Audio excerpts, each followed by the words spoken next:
वर्ष 1951 में भारत में मुसलमानों की आबादी 9.8% थी। ध्यान से सुनिएगा, 9.8% मुसलमानों की आबादी थी 1951 में, जब हम आजाद हुए थे और जब हमने पहली बार अपनी जनगणना की थी।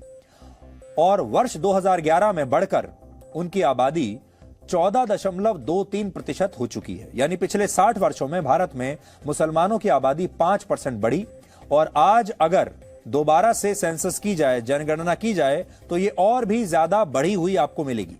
लेकिन दूसरी तरफ भारत में हिंदू जनसंख्या लगातार कम हो रही है। वर्ष 1951 में भारत में हिंदुओं की आबादी लगभग 84% थी, जो 2011 में घटकर 79.8% रह गई। और अगर आज आप अपनी जनसंख्या को गिनने के लिए जाएंगे तो ये और भी कम मिलेगी।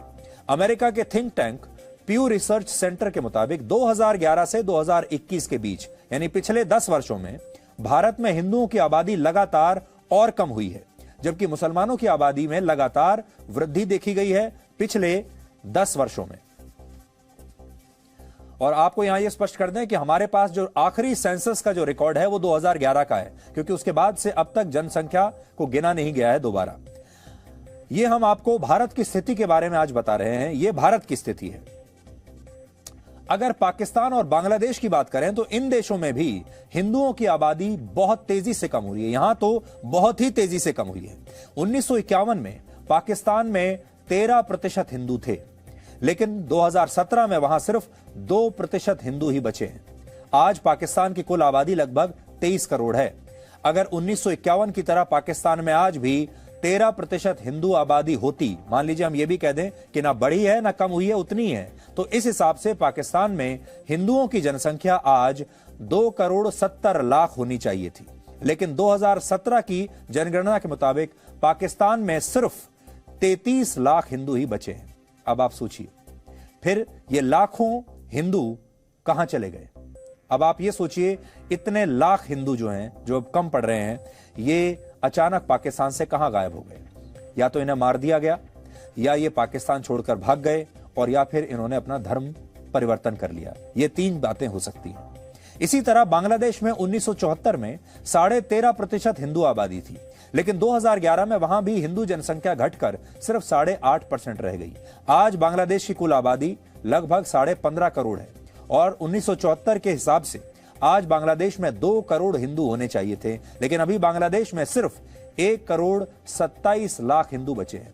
तो वहां पर भी लगभग 75 लाख हिंदू कहां गायब हो गए? उन्होंने या तो पलायन किया, या उनकी हत्या कर दी गई, और या फिर उन्होंने अपना धर्म बदल लिया।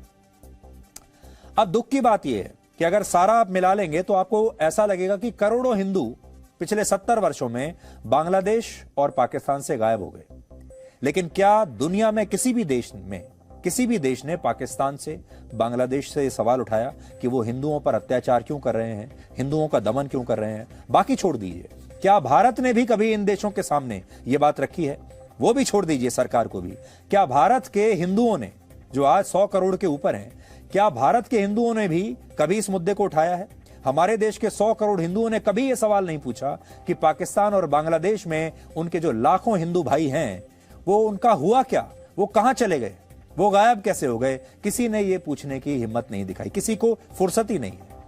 आज की तारीख में दुनिया में कोई भी देश हिंदू राष्ट्र नहीं है, जबकि पूरी दुनिया में हिंदू धर्म को मानने वालों की संख्या लगभग 120 करोड़ है।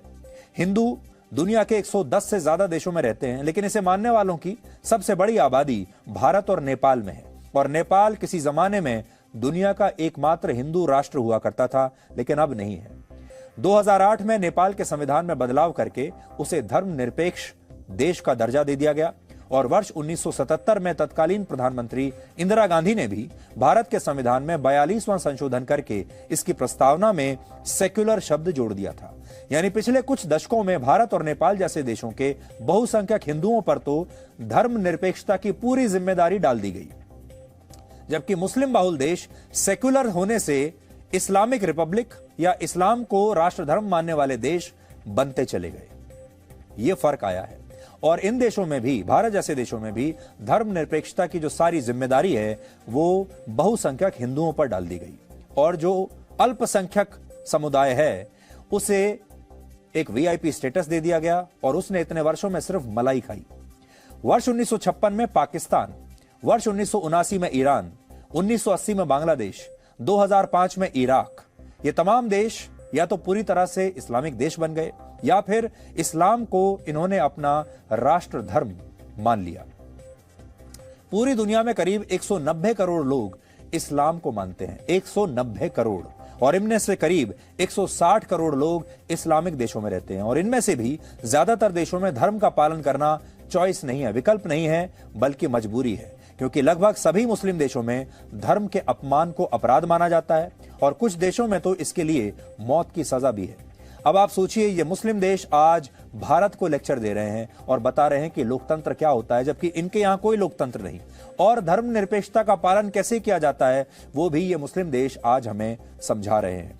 सच्चाई ये है कि यही मुस्लिम देश अल कायदा जैसे आतंकवादी संगठनों को अपने यहां खुलेआम शरण देते हैं, उनका इस्तेमाल करते हैं। Presenting B News app available on Google Play and App Store. Download it now.